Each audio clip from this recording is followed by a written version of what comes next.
మళ్ళీ ఇప్పుడు ఏం చేస్తారు? మాట్లాడితే బీఆర్ఎస్ మీద బదనం. ఇక వశమైతే లేదు రాని భూములు అమ్మకానికి పెడతామంటారు. అమ్మచ్చు, అత్యవసరమైతే కొన్ని అమ్మచ్చు. ప్రజలకు అవసరం లేని ఉంటే, విలువ వచ్చేది ఉంటే, ప్రజల పనుల కోసం కొన్ని అమ్మచ్చు. కానీ ఏదమ్మాలి ఏదమ్మద్దని విచక్షణ ఉండాలి కదా. యూనివర్సిటీలు అమ్ముతారా?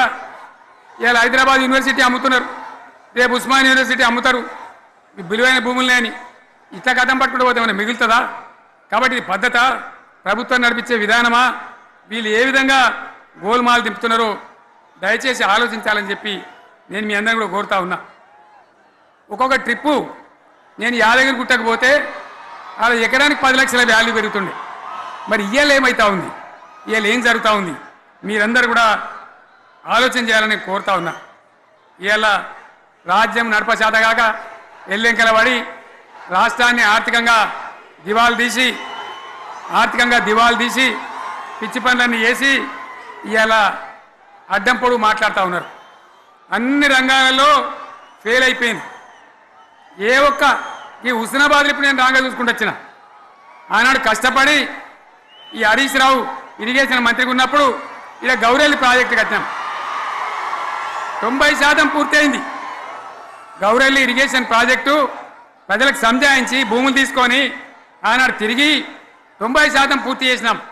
ఏడాది అర్థమైతే తట్టడి మన్ను తీస్తాను రా.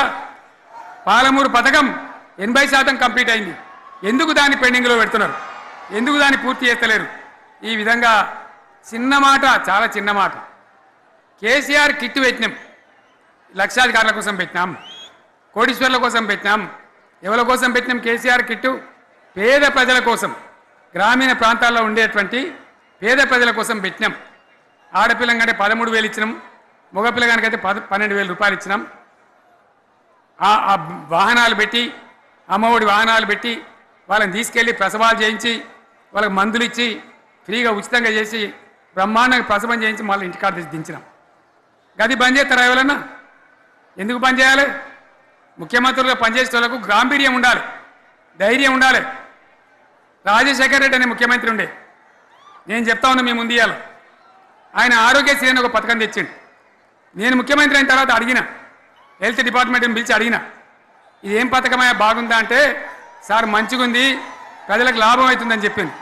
నేను చెప్పిన ఆ పథకాన్ని అట్లే పెట్టండి, ఆ పథకాన్ని మార్చకండి, ఆ పథకం అట్లే ఉండాలని చెప్పిన. అక్కడ చెప్పడం కాదు, నేను అసెంబ్లీలో చెప్పిన, ఇది మా స్కీమ్ కాదు, కాంగ్రెస్ గవర్నమెంట్ ప్రారంభించింది, దాని పేరు కూడా మేము మారుస్తలేం, కానీ కొనసాగించాలని చెప్పినాం, కొనసాగించినాం. అది మీ అందరికి తెలుసు.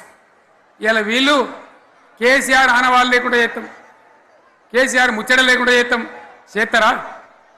ఇవాళ మనం కూడా సభ పెట్టుకుంటే ఎన్ని అడ్డంకులు దానికి. ప్రైవేట్ స్కూళ్ళు బస్సులు ఇస్తే వాళ్ళకు నోటీసులు ఇవ్వడం, అడుగడుగున ఆర్టీఏ అధికారులను పెట్టి పోలీసులను పెట్టి ట్రాఫిక్లు జామ్ చేయడం. ఇప్పుడు కూడా సభకు రావాల్సిన వాళ్ళు 1,50,000 మంది బయటనే ఆగిపోయింది. ఇటు హనుమకొండ దిక్కు, అటు హుజరాబాద్ దిక్కు, ఇటు సిద్దిపేట దిక్కు 3 రోడ్ల మీద కూడా జాములున్నాయి. నేను అడిగిన నాయకులు ఏంది అంటే, ఇబ్బంది అవుతుంది సార్, రానిత్తలేరు, మధ్యలో ఇబ్బందులు కలిగిస్తున్నారు, కొన్ని లారీలు తెచ్చి అడ్డం పెట్టాను పనికిమాలని అని చెప్పి జామ్ అయిపోయి అక్కడనే ఆగిపోయింది. నేను అన్న ఇంకో అర్ధగంట ఆగి మాట్లాడదామంటే మా వాళ్ళంతా ఉండి లేదు, మనోళ్ళు దూరం పోవాలి, ఇక రానోళ్ళు ఎట్లా అందరూ మనం మాట్లాడి సభ ముగించాలని చెప్తే నేను వేదిక మీదకి వచ్చిన. ఇన్ని అడ్డంకులు, ఇంత కడుపు ఆపుతారా? బీఆర్ఎస్ సభలను ఆపుతారా? ఈ ప్రభంజనాన్ని ఎవడాపుతాడు? ఆగబడితే ఆగుతుందా? నేను ఒక్క మాట పోలీసు మిత్రులకు మనవి చేస్తా ఉన్నా. ప్రజాస్వామ్యంలో ప్రజలకు అడిగే హక్కు ఉంటుంది, తప్పకుండా అడుగుతారు ప్రజలు.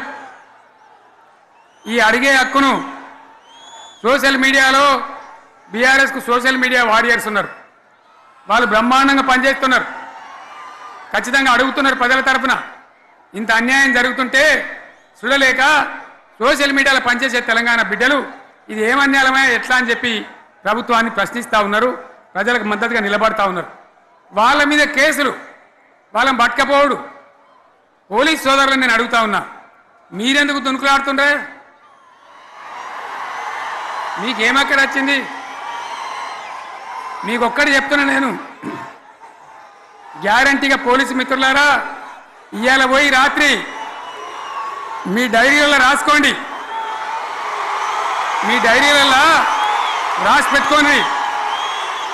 100కు 100% ఇలా తెలంగాణ చెలరేగిన పరిస్థితికి మళ్ళా వచ్చేది బీఆర్ఎస్ గవర్నమెంటే.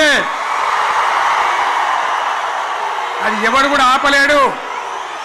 అది ఎవరి తరం కాదు, ఎవరి వశం కాదు. మీకు తెలియదా? మీరు పోలీసు ఉద్యోగాలు చేస్తున్నారు, మీరు చదువుకోలేదా? మీకు కూడా విజ్ఞానం ఉంది కదా? వీళ్ళు దొంగ వాగ్దానాలు చేయలేదా? ప్రజలను మోసం చేయలేదా? ప్రజాస్వామ్యంలో ప్రజలకు అడిగే హక్కు లేదా? మీరెందుకు కేసులు పెడుతున్నారు? నాకు అర్థం కాదు. మీరెందుకు దునుకులాడుతున్నారు? మీరెందుకు బలైతారు? రేపు మీకు రాజకీయాలు ఎందుకు? మీ డ్యూటీ మీరు చేయండి. మేము బీఆర్ఎస్ ఎప్పుడు శాసనాన్ని ఉల్లంఘించాం, చట్టాలను ఉల్లంఘించాం. అయినా నేను ఒక్క మాట మళ్ళీ చెప్తా ఉన్నా, మీకు ఆల్రెడీ చెప్తా ఉన్నారు పార్టీ నుంచి, ఎక్కడ ఎవరిని మీ మీద అన్యాయం కేసులు పెట్టినా మన టీఆర్ఎస్ లీగల్ సెల్ వీరులు ఉన్నారు, మీరు భయపడే అవసరం లేదు. న్యాయస్థానాలని అక్కడ పోరాటం చేద్దాం. మీకు అండగా కేసీఆర్ ఉంటాడు, బీఆర్ఎస్ ఉంటుంది, అందరం ఉంటాం. ఇక ఈడికెళ్ళి నేను కూడా ఊకోను, నేను బయలుదేరతా. యాందాకైనా మంచిదే. ఎవరెవరి సంగతి ఏందో, ఎవరైనా లెక్కేందో అన్నీ కూడా లెక్కలు తీద్దామని మనవి చేస్తా ఉన్నా. ఈ రకంగా మనం ముందుకు పోవాలి. ఒక్క మాటలను ఉన్నదా?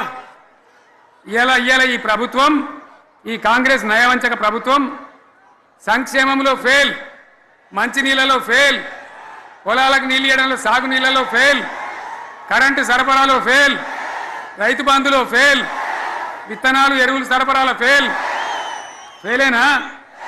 ధాన్యం కొనుగోళ్లలో ఫెయిల్, పల్లెలు పట్టణాల అభివృద్ధిలో ఫెయిల్, భూముల ధరలు పెంచడంలో ఫెయిల్. మరి దేంట్లో పాస్ అయిండు? ఎటు పడితే అటు ఒర్రుడు, దేవుళ్ళ మీద ఒట్లు పెట్టుడు, అబద్ధ వాగ్దానాలు చేసుడు.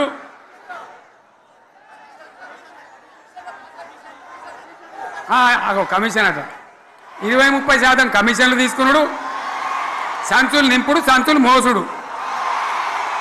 అంతేనా?